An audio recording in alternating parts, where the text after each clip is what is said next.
Right next to you. Posted originally on Archive of Our Own at http://archiveofourown.org/works/45154492. Rating: teen and up audiences. Archive warning: no archive warnings apply. Category: Gen. Fandom: Bungo Stray Dogs. Relationships: Dazai Osamu and Edogawa Rampo Bungo Stray Dogs. Minor or background relationships: Dazai Osamu Nakahara Chuya Bungo Stray Dogs. Characters: Edogawa Rampo Bungo Stray Dogs. Dazai Osamu Bungo Stray Dogs. Nakahara Chuya Bungo Stray Dogs. Additional tags: trans Dazai Osamu Bungo Stray Dogs. Unplanned pregnancy, depression, emotional hurt comfort, caring Edogawa Rampo Bungo Stray Dogs. Dazai Osamu needs a hug Bungo Stray Dogs. Brotherly love, established Dazai Osamu Nakahara Chuya Bungo Stray Dogs. They don't even interact, so it's very minor. Found family, Dazai and Rampo are besties and also brothers, okay? Okay, it's pretty much Rampo being a big bro, alright? Don't at me. Pregnant Dazai Osamu Bungo Stray Dogs. Translation Russian. Language, English. Series, Part 1 of Our Cinderella. Collections, Fix to Save. Stats, published 2023, February 18th. Words, 3,327. Chapters 1 of 1. Right Next to You by Yellow Symphony. Summary. From Osamu. Come over after work and don't tell anybody. As if he hadn't been worrying enough, it's just like Dazai to pour fuel right into the fire and poke it with a stick. Notes. Thank you, Klinsmere. This is just me being a whore for Found Family and these two boys especially. Thank you, good night. See the end of the work for more notes. One doesn't need to be a genius to work out that something's up, though Rampo suspects only he himself is actually properly concerned, as usual when working with people who notice so little. Dazai hasn't shown up for work for a couple of days in a row. While that in itself isn't something new, the circumstances are different than his usual disappearing act. Before he just vanished without a word, and really, it wouldn't kill Rampo to know why, but Dazai enjoys being a pain in the ass. There had been days of him cutting his hours short, coming in late only to leave early. His attention span had been even worse than usual, Dazai spending most of his days staring at the papers under his pen or some spot on the wall. He'd been ditching field work, not as usual I'm trying to get out of doing work, but honestly trying his damnedest to stay put in the office, something Rampo knows he loathes. He's barely been doing any work. Well, alright, that one's par for the course. And driving Kunikita up the wall with how frequently he's been taking breaks. At times, he'd just sprint off his chair and skip out to the hallway, not to be seen for the next 10 or so minutes, multiple times a day. As much as Dazai slacks off on any given day, normally it's more idle, lounging around with a book and headphones. That, or he abandons work just to pester someone, purposefully being a nuisance. The new breaks, disappearing and then reappearing as if nothing's happened, Rampo suspects are somehow something Dazai honestly can't help. The way he'd been acting was ringing alarm bells in his head too. Dazai had been just a bit quieter, hesitant to talk or hang out after work, withdrawn, yet pushier in a way Rampo recognizes too well, putting up an act so no one sees he's spiraling. It's not enough to be wary just yet. Rampo knows Dazai's tells, he's not an idiot, but it doesn't sit right either, especially with the new changes to his behavior at work. He idly sits at work for the few days Dazai doesn't show, trying to figure out if something's really amiss. If Dazai were kidnapped, if he'd have somehow let them know, and Rampo was sure. It did happen before. If he were sick, he'd just be insufferable about it. Unless he's severely sick. It is like Dazai, the damn idiot, to pretend he has no feelings or weaknesses. The idea of Dazai being ill doesn't sit very well with him, though, so he moves on to other theories. Troubles in his private life? Those Rampo knows he'd come to bitch about in the office, and they don't fit in with a shaky work schedule unless it's extremely elaborate and weird love affair. It's highly unlikely. It could just be the depression. God knows it tends to sneak up on Rampo with the way it makes Dazai behave, but he doesn't think it's only that. He mulls it over, just about ready to start actually taking notes, but then the unexpected happens. His phone pings with a new text, and while that in itself isn't a novelty of any kind, once he looks, 3:19 p.m. From Osamu. Come over after work, don't tell anybody. As if he hadn't been worrying enough, it's just like Dazai to pour fuel right into the fire and poke it with a stick. It's not like Dazai never texts him. They do text quite often, usually at work instead of, well, working, and talk over the phone, and schedule things, all the regular stuff. Dazai never starts the conversation or prompts meetings, unless he's in a bad way. He usually waits for Rampo to offer, knowing that Rampo knows he needs to be the one to come out with an initiative. For all the aura of confidence Dazai displays, he's surprisingly afraid of rejection. If he texts like this out of the blue, well, it's not pleasant to think what awaits him after work. For the rest of the day, he steels himself into possibly having to talk Dazai off the edge once more. It never gets easier, no matter how many times he's been sent to his hospital bed by now. He tries his best to fake nonchalance after he leaves work, quickly dodging any paths their coworkers take. It's not like he can't trust them, they just don't understand Dazai the way Rampo does. Atsushi is yet to realize Dazai means it whenever he tries to take his life. He likes the kid, but God, is he dense. And Dazai did ask him not to tell anybody. So Rampo makes a few clever turns, makes sure there's no tails on him, and skips toward the fancy tower that houses Dazai's apartment. Well, it's less Dazai's apartment and more Dazai's husband's apartment, but oh well, same difference. What's Dazai's is his and vice versa, or something like that. He leisurely walks across the lobby, paying no mind to the guard stationed there, and takes the elevator, having long memorized the access code to the apartment. The actual ride up, he spends eyeing the security cameras. There's 2 in the elevator itself, which is a bit excessive, and the building is ridiculously lavish, so no wonder they've got enough money for pointless cameras like that. Once that's done, and it does take a while to climb up the highest damn floor, he strolls to the penthouse. He lets himself inside without bothering to knock. Dazai never bothers with answering the door.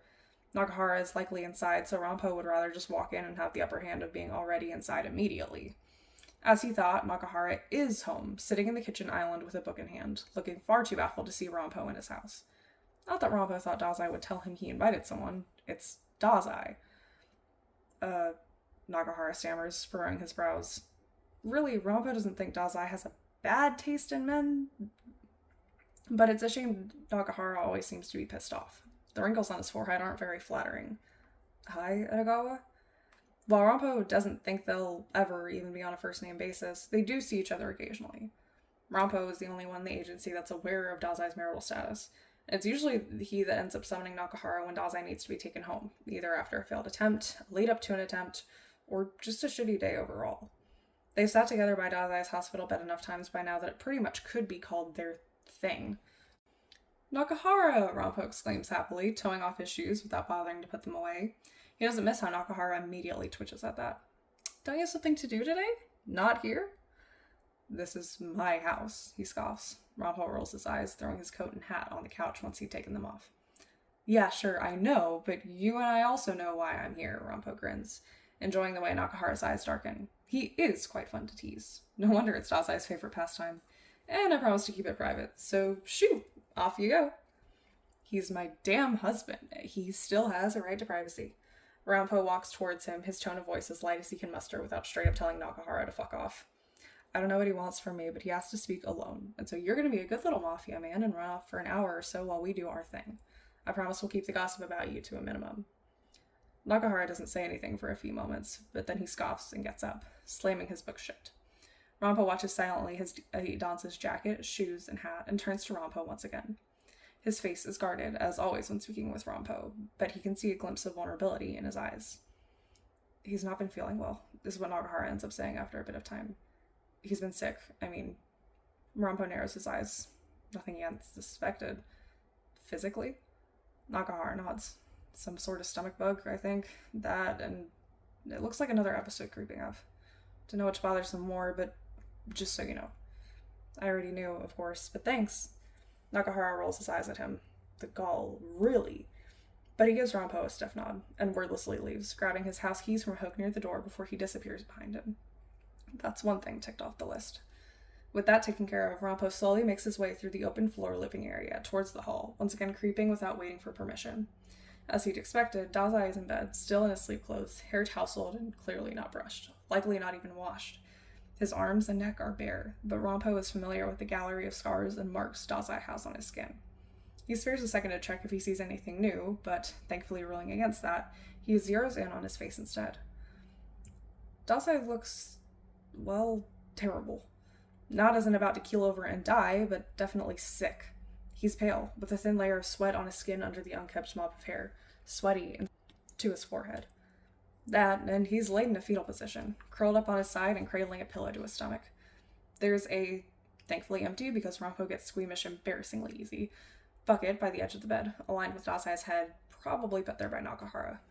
Dazai doesn't even try to lift his head as Rampo waltzes inside and sits down at the foot of the bed, careful not to jostle him. You could have just asked Nakahara to phone in sick for you, Rampo starts off, knowing very well that, not unlike a feral cat, Dazai needs to be coaxed into the conversation.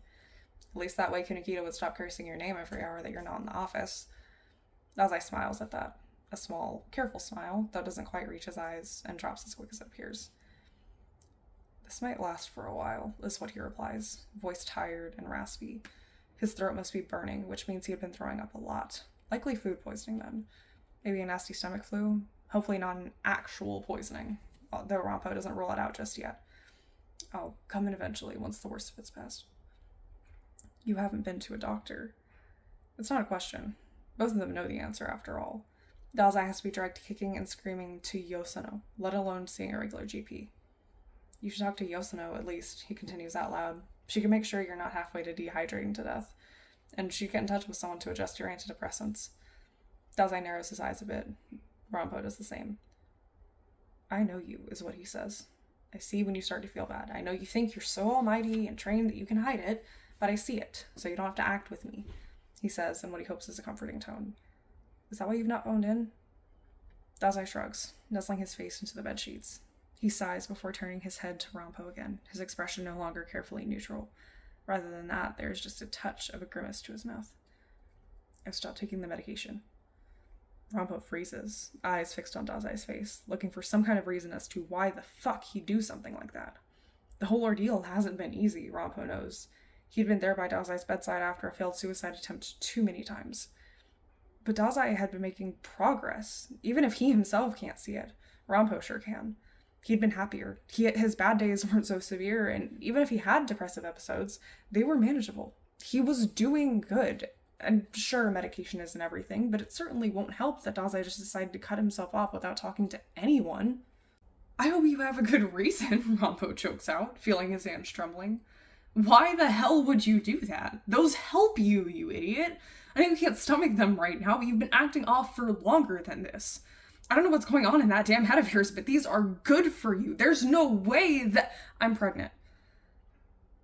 Well, that wasn't exactly on the hypotheses list. It makes sense, though, once Rampo has a second to think on it. The vomiting and nausea, and now it makes sense why Dazai had been vacating the office so often, to run to the bathroom once no one could see him. The initial fatigue, the way he'd been so distracted, and the medication. Right, Rampo mumbles. Those aren't safe to take when... Yeah, Dazai replies numbly, now tracing shapes on the bedsheet with his finger. I stopped taking anything when I found out. But you didn't see a doctor. We'll have to drag him to one now. Yosono might have some general knowledge, definitely more than Rampo or Dazai, but she's not an obstetrician. There's 1,000 things to consider for when they'll have to start looking. Not a train of thought for right now at the moment, though. I took a test.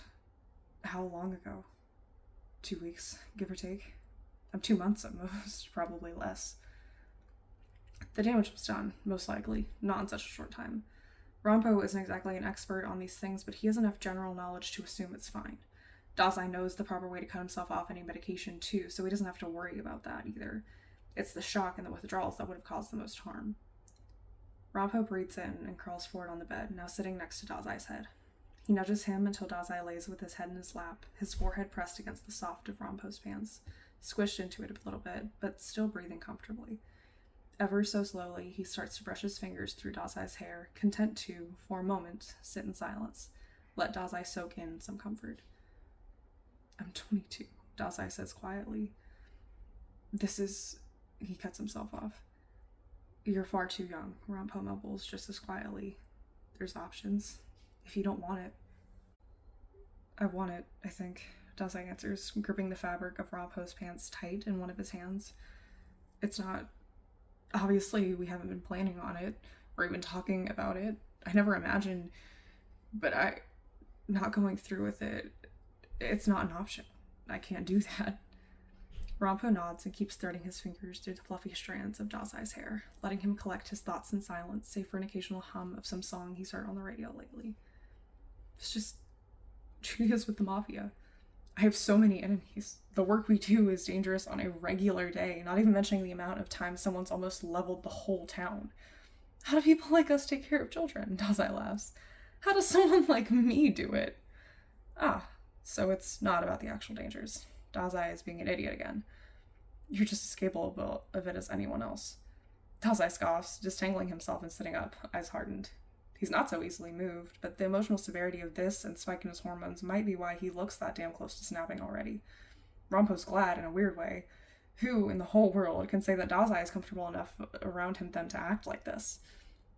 I'm not a good person, he hisses. The shit I've done is in the past, Rampo cuts in. You've changed. You're not who you were then. I tortured people, he keens, as if trying to justify to Rampo that he should be executed or something. It feels heavy like what he'd been like when he first joined the agency. Killed, I manipulated, I did the worst of the worst. You were a kid, Rampo exclaims, now also raising his voice. It was awful. It was immoral and terrible, and you weren't a good person, but you were 14 and manipulated and abused for years. You did what you had to do to survive. It was self-preservation, and you're not there anymore. You've changed. You're doing good now. You don't hurt others, and we both know you never wanted to hurt others. You've been working every day since you left to atone for the past. I barely want to live, Dazai chokes out. And shit, he's crying. God, Rampo never does well when Dazai cries. When I'm on medication, it's not so bad, but I can't take them anymore. How can I keep this up for so long and not hurt them because I can't stomach the idea of just keeping myself alive? Rampo takes Dazai's hands, anticipating that he'll start scratching his scars any time now, squeezing them tightly, hoping for at least some of the tension to melt off his frame. Osamu, Rampo says gently, smiling when Dazai meets his eyes. You and I both know it's not going to be easy. You won't just magically feel like everything is okay. It won't cure you, but just maybe it'll give you a little push. Even enough of a reason to keep going just until you can get back to taking your medication. And even if it doesn't, even if you still feel like you're on the brink, we've got you. I've got you, Nakahara has got you, Fukazawa and Yosono's got you.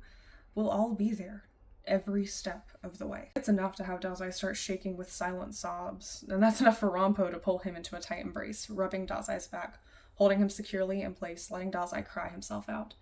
They sit there for 20 minutes, maybe more, as Dazai's sobs taper off into occasional sniffles and hiccups.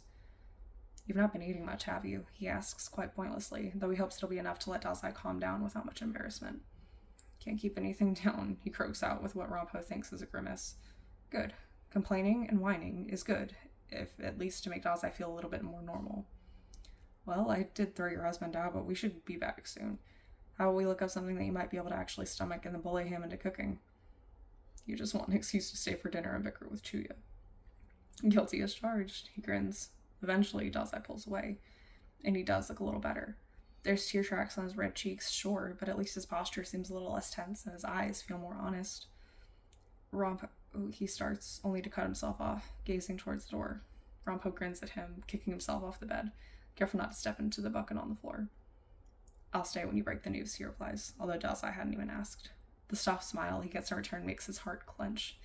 The upcoming months won't be easy, but they've got it, Rampo thinks. And if he spends the next few days at work crafting a list of baby names, well, that's for no one else to know. End notes. Yes, I believe Rampo has everyone in his phone saved with cow emojis. I take no criticism for this headcanon. Please drop by the archive and comment to let the creator know if you enjoyed their work.